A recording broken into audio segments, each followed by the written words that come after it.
بسم الله الرحمن الرحيم.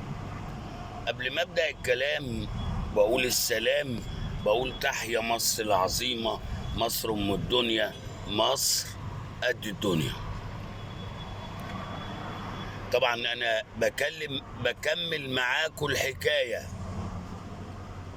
وهي مش روايه. محدش يقدر يألف الحكايه دي. لو جابوا اعظم من كتبوا القصص ما يقدروش يكتبهم اللي بيحصل في دولة فلسطين من عام 48 لحد 23.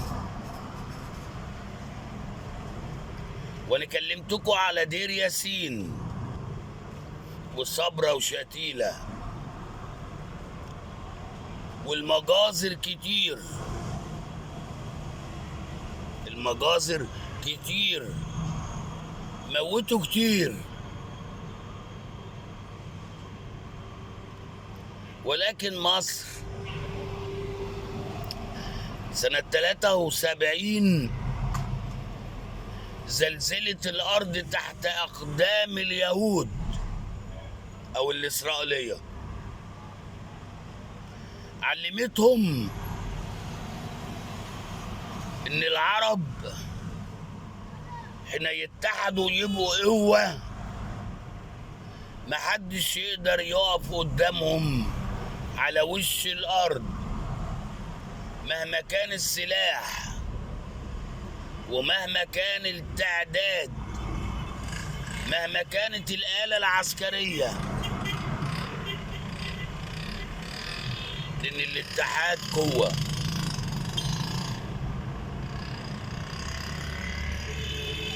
وأنا بتكلم عشان أذكر الشعب بالتاريخ،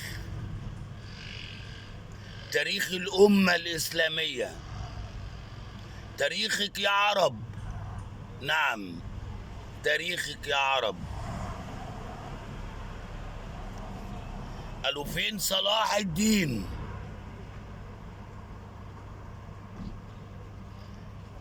فين عمر ابن الخطاب؟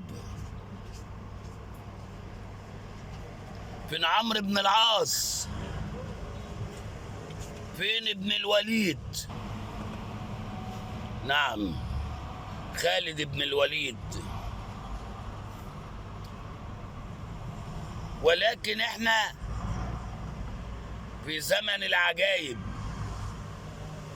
احنا في زمن العجائب. واسرائيل دولة قايمة على المساعدات بتاعت الدول الأوروبية.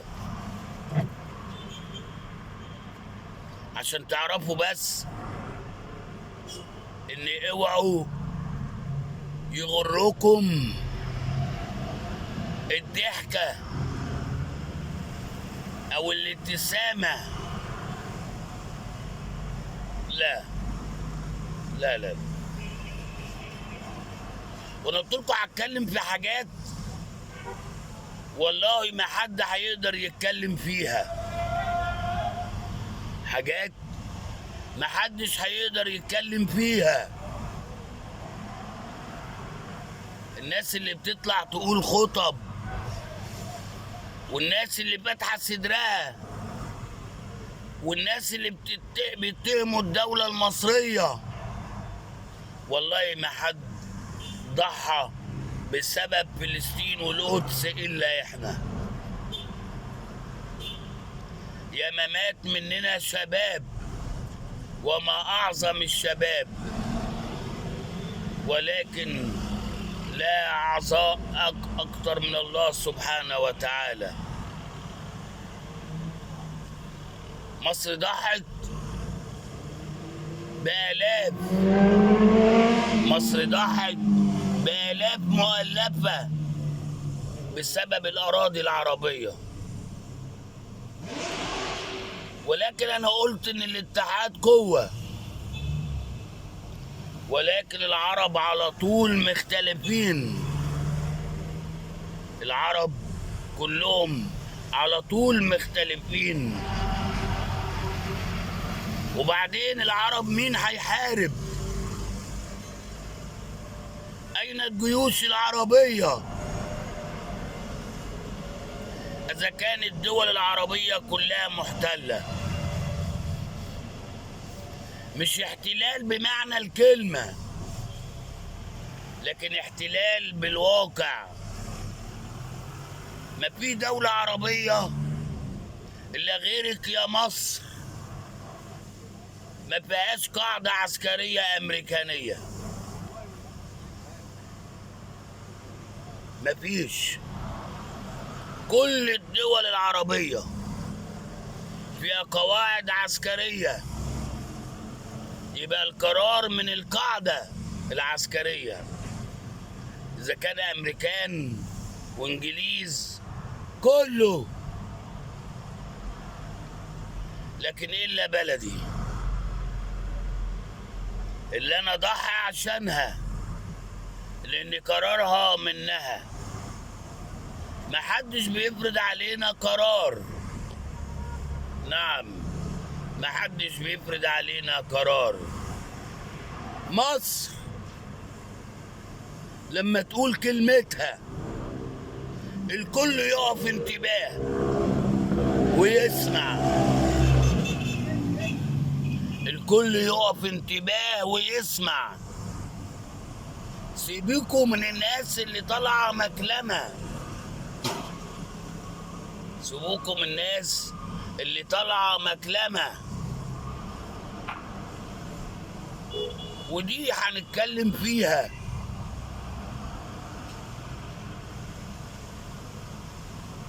ما يقدرش يعمل حاجه لان بنحتل من الداخل.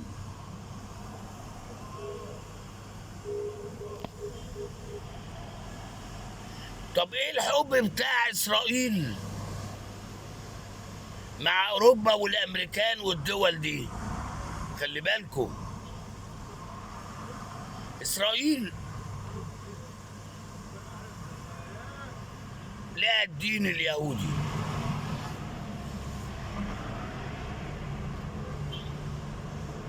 اللي هو الزبور، والمسيحة ليهم الإنجيل.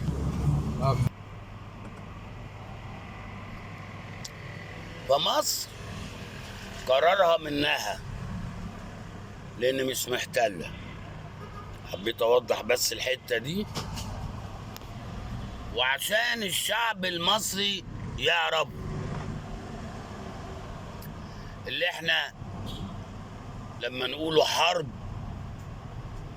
يبقى حرب بلا هداوة.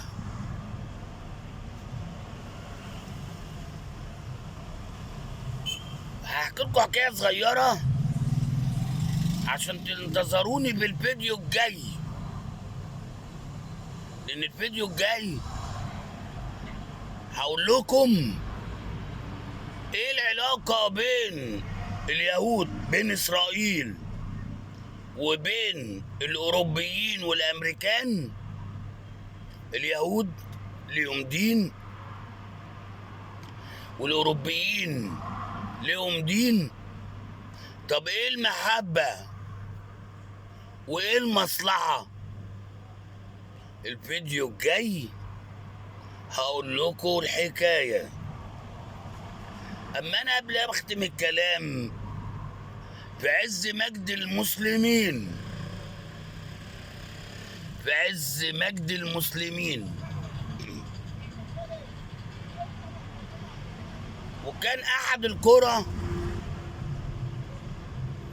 فيها امرأة مسلمة، والامرأة الولية الست المسلمة دي اسلمت على السمع، دخلت الاسلام على السمع، ان دين عزة، دين كرامة، نعم. وسمعت على الفتوحات، وسمعت على ابطال المسلمين. ده ماشي يابا بتاع الخط. والروم كانت دولة قوية جدا، زي مثلا ممكن نقوله ايه، زي امريكا دلوقتي. كان الروم والفرس. والروم اهل كتاب، والفرس اهل نار بيعبدوا النار. فالروم اغاروا على القرية، قتلوا ما فيها وأسروا ما فيها، وكان من ضمن الأسر المرأة المسلمة، خدوها أسيرة. وهي عارفة البطولات بتاعة المسلمين، وقعدت تنادي وإسلاما ومعتصما. كان خليفة المسلمين المعتصم بالله هارون الرشيد. ومعتصما أين أنتم يا مسلمين؟ وإسلاما. فجاء رسول إلى خليفة المسلمين المعتصم بالله وحكى له الحكاية. فبعت رسول لملك الروم: بسم الله الرحمن الرحيم، من المعتصم بالله خليفة المسلمين، إن بعت المرأة المسلمة معززة مكرمة إلينا، هبعت لك جيش أوله عندك وآخره عندي. وقتها ملك الروم اجتمع وقال لهم اللي احنا نذبحوها، قالوا له لا ابعتها مع الرسول.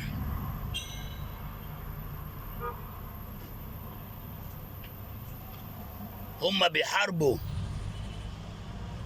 الفرس، خلينا بعيد عن المسلمين. وبعت المرأة المسلمة معززة إلى خليفة المسلمين. الرسالة قوية: بسم الله الرحمن الرحيم، من المعتصم بالله خليفة المسلمين إلى كلب الروم. خلي بالكم، إلى كلب الروم، مش ملك الروم، إلى كلب الروم. وهنا زلزلت الأرض تحت أقدامهم، وبعت المرأة المسلمة. ختمت الكلام وقلت السلام، قلت تحيا مصر العظيمة، مصر أم الدنيا، مصر قد الدنيا. اللي جاي في كلام خطير: العلاقة بين المسيحي وبين شجرة اليهود. ايه العلاقة؟ ودي محبة؟ لا، دي مصلحة. لكن هي ولا محبة ولا مصلحة. انتظروني في الفيديو الجاي عشان تعرفوا اللي محدش هيقدر يقوله.